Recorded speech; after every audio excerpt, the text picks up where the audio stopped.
I'm sure you've heard the news. Ancient diets were wild. Let's dig in.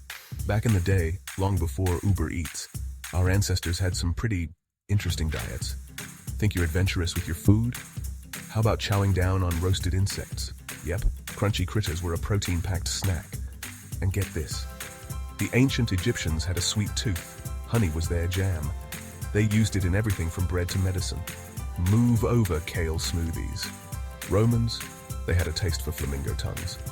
Fancy, right? And the Aztecs, they were sipping on hot chocolate long before it was cool. Literally. Even the Vikings had their own quirky eats. Fermented shark, anyone? Talk about bold flavors. So next time you're about to dig into your avocado toast, remember, our ancestors were the true food adventurers. Who knows, maybe in 1,000 years people will think our diets were just as wild. Hungry for more? Hit that like button and subscribe for more bite-sized history. Catch you later, foodies.